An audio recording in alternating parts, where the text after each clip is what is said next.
Hey everybody, welcome to the next episode of Beer and Real Estate. This is the show where two guys talk about two of their favorite things, beer and real estate. I'm Ryan Wall. And I'm Brian Colquitt. And on today's episode of Beer and Real Estate, we're going to title this Death of the Brand. Yes. So Ryan, we want to kind of go right into this. So previous episodes, we talked a lot about changes in real estate over the past couple of years and going into the future.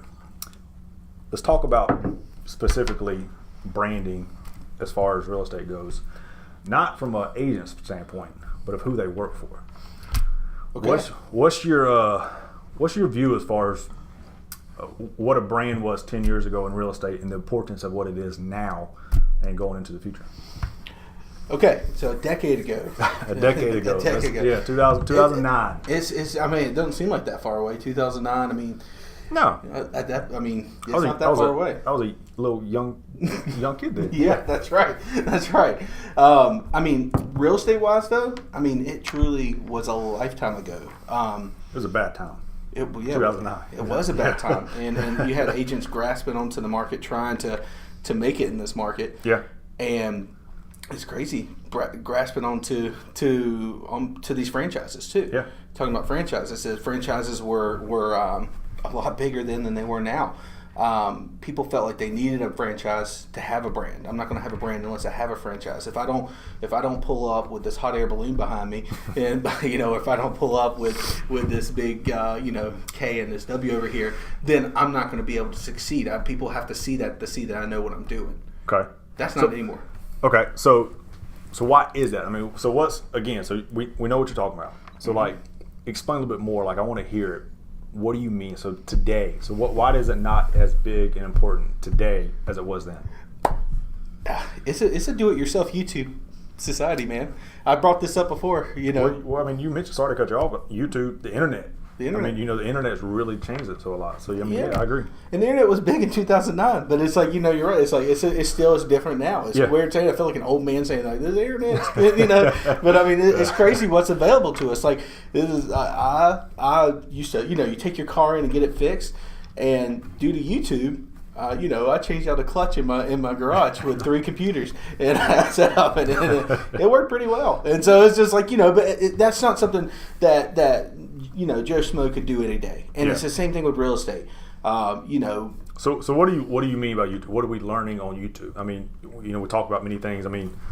I guess as agents, a lot of times we go to YouTube now to work, to watch training videos, coaching, things like that. Yeah, amazing real estate shows. Amazing real estate shows. Like which one? What is it? Beer and Real Estate's a good one. That's a good one. I like that, guys. Yeah. I like that. So talking about going to YouTube, is creating a brand. Yeah. Before brand was created by longevity in business. We'll start off. We've been in business since 1877. The money that went into it when these humongous conglomerate companies would come in and buy and just pour money into these different brands that were owned by the same mother, but it's owned different brands and just a ton of money coming out. TV time. Stuff that me and you could never afford to do. Yeah. We're not cutting a check for a Super Bowl commercial. Yeah. YouTube has made it to where you can learn how to brand yourself through the internet, through, like we spoke about before, sponsored ads. There's ways to make yourself visible. Visibility is at a level that has never been possible before. Yeah. Well, I think we're at an advantage too as far as our age goes. But growing up in the internet phase, we're basically, being who we are, we're very high tech. We know how to use the systems. We know how to use the internet and social media and things like that. Yeah. So I think that's a big thing that you didn't have back then. Right. Learning it now versus learning it, having something to learn it now. Of course, we've been knowing it. It's like riding a bicycle in a way to us, but a lot of the agents back then, it's changed a lot. Mm-hmm. But my biggest thing too is, speaking of the internet, is you take those big firm offices.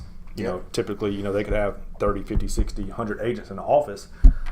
I always take away, and again, back then, I guess, say you got a listing, you got a buyer, okay? You got a buyer comes to you and say, hey, I want this, this house, 3-bed, 2-bath, go find it to me. How do they find it back then? Back then it was, it was with the agent. It was call your agent. He got the MLS or the firm. Call the firm. Yep. And I guess if you want to go real back and date it, before MLS was around in the internet, I mean, firms met and they talked and they at associations and switched MLS sheets. Hey, sell this for me, guys, and sell this for me. Exactly. So I mean, so to me, that was a huge benefit back then, as far as saying, well, hey, okay, thank you, Mr. Buyer, for giving me that information. Let me go back to my office. I got 80 people I can now reach out to and email and do like this and say, hey, I need this listing.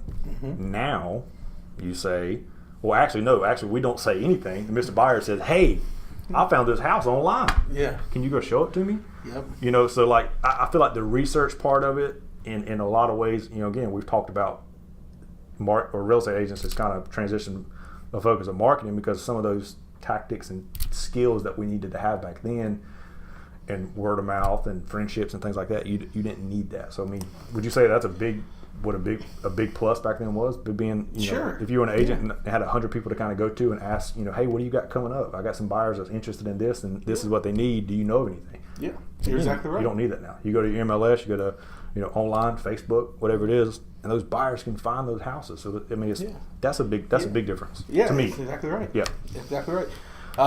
Another thing, let's talk about training. Okay. So the big firms, you know, and they still do it. They still, you know, best training in the country, best training here. You come in, you'll get this and that, and you know, me and you know, having our own office, when agents come in that have sat through that training and haven't sold a house and still in 6 months after that training, that training, you know, it's great. I think there is some basics and some good stuff in training, and maybe it could be, maybe it could go further than it is, but at the same time, there's such a collection available to you of training that's so much better than even what brands are offering. Yeah. And you can find this on YouTube. I mean, you know, we have our episodes with Jared James. We have our episodes with Chris Smith. And these are, you know, national real estate coaches, you know, that we can reach out to. You don't have to be part of a brand to reach out to these people. No. They're training you on what's leading, what's the edge. They're training you on that. Yeah. You don't need a brand to teach you that. You know, it's kind of, and they're always ahead of the curve. They know what's coming next. So they're preparing these agents for what's coming next versus, well, this is what we've done for the last 20, 30, 40 years. You know, sometimes you've got to get these systems and these training courses, they've kind of got to be updated. And they do. They can be very overwhelming. You know, I mean, how many times we've heard that from speaking to people? It's just like, it was so much information. I mean, I was too overwhelmed to even focus on finding a client or finding a house, you know, because all this stuff is kind of thrown at you and all this training material. I mean, to me, that's not the way you kind of want to start off your real estate career, you know? You're exactly right. You know, so. And talk about coaching. Having these coaches on there, you're right. Having somebody that's on top of it, that it's an investment, don't get me wrong. Yeah. But I mean, let's say you spend, I mean, I'll still number $500-$600 out a month on coaching. Okay, yeah. You know, get a call every couple of weeks. You sit in there, you get your tasks. You have to come back to your coach with those tasks. He's leading you in the direction, showing you what to do, and helping you create that accountability. Exactly, big time. And so you say, well, $600 is an investment, but these brands that you're working for, these franchises that you're working, what are they taking out of each closing, and how much are you really losing? Mm-hmm. It's like, you know, it's a fraction of the cost to actually go out and get it yourself and not depend on a brand to feed that to you. Yeah. Well, I mean, it's a numbers game. You know, you look at, you know, you're talking about the monthly cost, but just break it down. Even if you just did it on a 12 month, on a year, for most of these coaching programs, it's, you know, think of, if I close 2 deals, I've paid for my coaching. You know, so again, all this stuff is available to every single agent. Sure. Eventually, it's like having the confidence and being willing to, like, can I do this on my own? And in today's world, I mean, I think, like we talked about, with the internet, with the, you know, coaching and training that's available out there, my honest opinion is in the next 10 years, you know, what's going to be the importance of being with that big firm? Exactly, because it's a big thing to news. A lot of, you know, if you listen to certain individuals, they think that the smaller firms, the boutique firms, are going, you know, they're not going to last over time. Yeah, you know, only the big firms that, you know, we've been around through it all, we're the only ones that's going to last. Mm-hmm. But what do you feel like the smaller firms and boutique firms have learned over the last couple of years to help set them up for the future and beyond? What are you asking me that? Yeah. I don't know if you're reading into something. No, it's a question. What I think they've learned is I think with boutique firms is that they've learned like we just spoke about training, that staying on top of things, staying on the edge. They've learned how to evolve. Yeah. They learn to adapt a lot quicker than somebody that's cradled by this big firm. Yeah, I mean, I certainly agree with what you're saying. So Okay, and then also we're talking about training and talk about what these firms had to offer and what you needed from them back then that you don't need now. Yeah. It was back then. Technology was a huge deal. Oh yeah. You got to think that these firms, when you come in, it's like, well, I need, these firms have a CRM they're going to put you into. What is that? You don't know walking into the game, exactly. so you don't know. And so it's like, okay, well, I got my CRM set up. Now I got my transaction portal set up. This is going to help me stay on track. And this is what 1-2-3 franchise offers me. Yep. I got, the back office system. I have, this marketing system, this website that 1-2-3 offers me. Correct. I get all this here, and all I have to pay is this much $100 a month and a franchise fee and a typically lower split than I would get from a boutique firm. Oh yeah. And a big promise of the world of a lot of things. If you're going to get unlimited leads and unlimited business and all these things, and we're going to kind of throw all this training at you in a way, but you still got to put some of the things in place. And there's also, kind of talk about training in the systems.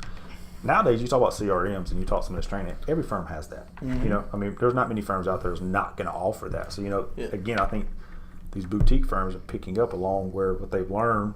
Because you got to think about it. A lot of these boutique firms started right with a franchise. Exactly. Exactly. Yeah, so they've kind of learned what worked and what didn't work, or what they liked and what they didn't like, and kind of made it their own. And then now you kind of see it kind of just transition as far as what it is today. Where if you think about it, there's the boutique firms there's a ton of them. Mm-hmm. And if you look within the top teams in the country, a lot of them with boutique little firms. You're exactly right. And then let's talk about what boutique firms, like you said, like when it comes down to it, and you walk into an office and you talk to a boutique firm, and you want to find out what they have to offer, and you realize that they're offering everything that this franchise has to offer. But you know what the main difference is?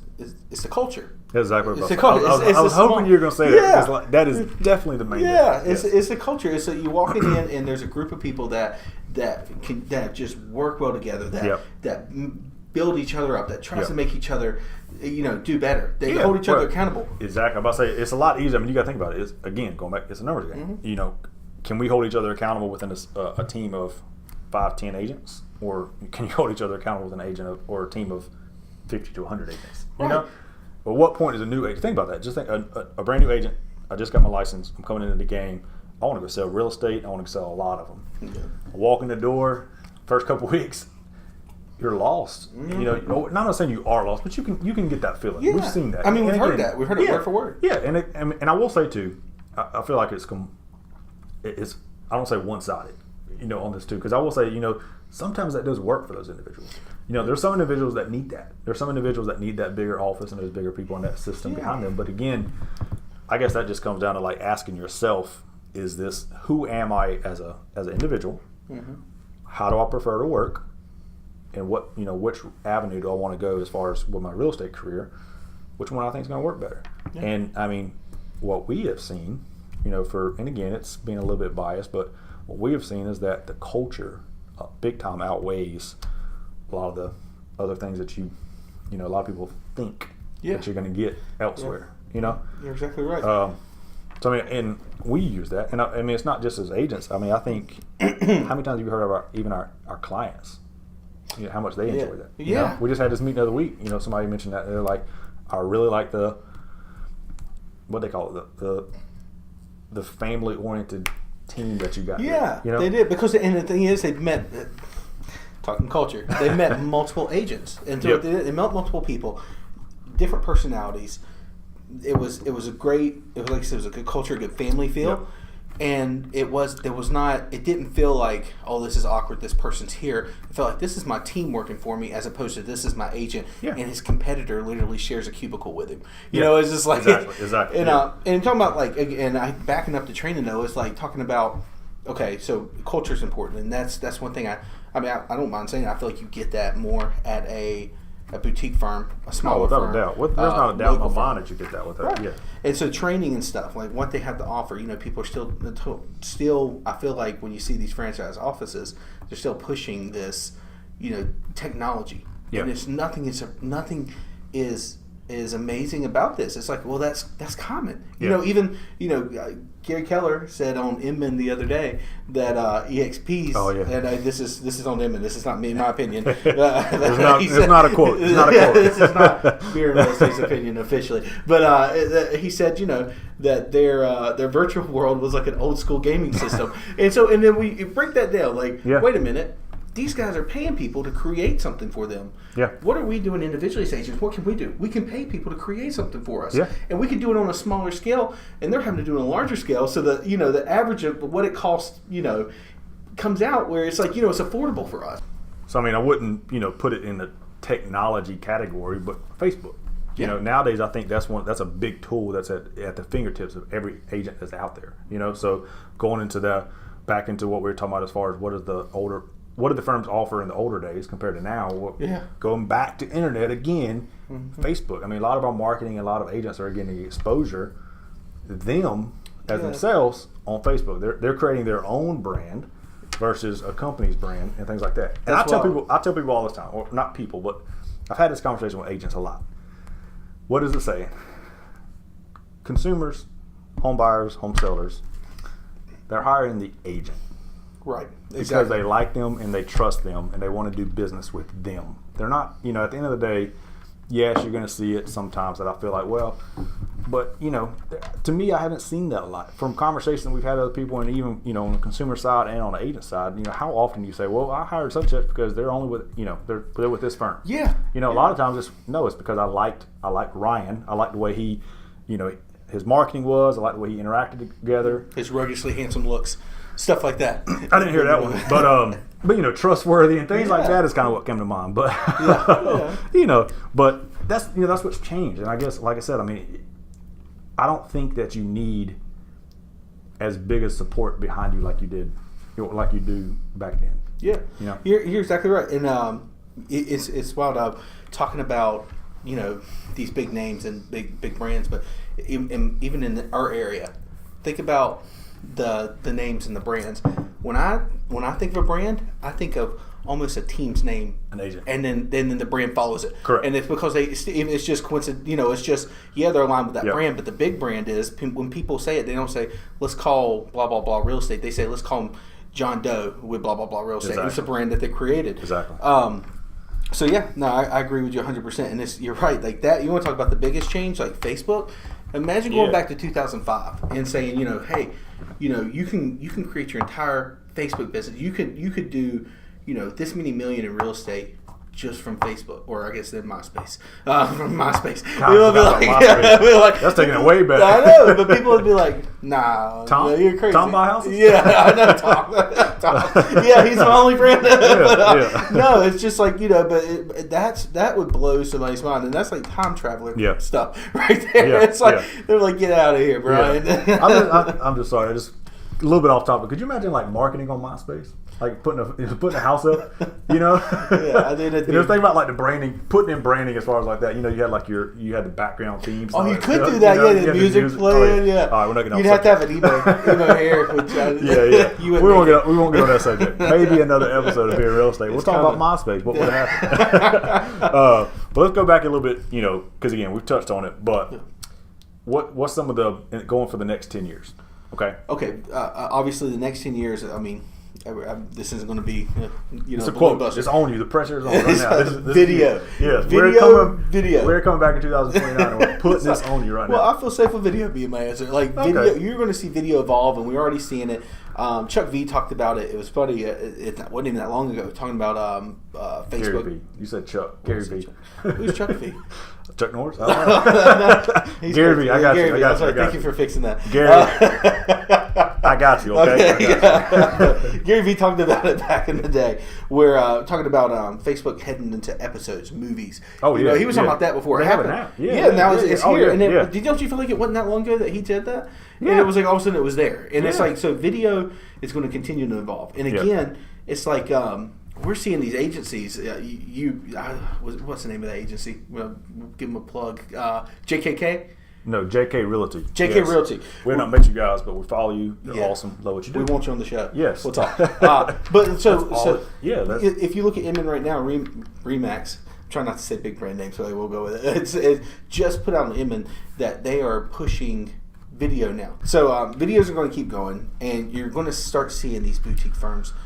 I mean, just start blowing up, and you're seeing it. You're seeing it in our market now. I think they're already blowing up. Yeah, they're blowing up. I mean, you're seeing it's like 10 years ago, you have an association of realtors that has 10 large brands in it, and a handful of small firms. Yeah. And now all of a sudden you go in, you see it's majority small firms. Yeah. And and definitely the lesser is the firm. Yeah. I mean the brand, the big franchise. You know. Yeah. And so I think that video, and actually, I'll say it. I think that you're going to see boutique and small firms and local firms is going to be what you're going to see in the future. It's going to be what matches your area. What's the feel of the firm? And that's what I was about to say. Because you think of these boutique firms, a lot of these agents for the most part are homegrown. In a certain area, they've been in the business, but they've been here for quite some time. A lot of people aren't kind of moving to another state to open up a boutique firm or something. They're opening up a boutique firm in their hometown, or the town they've been doing business with, or something like that. Exactly.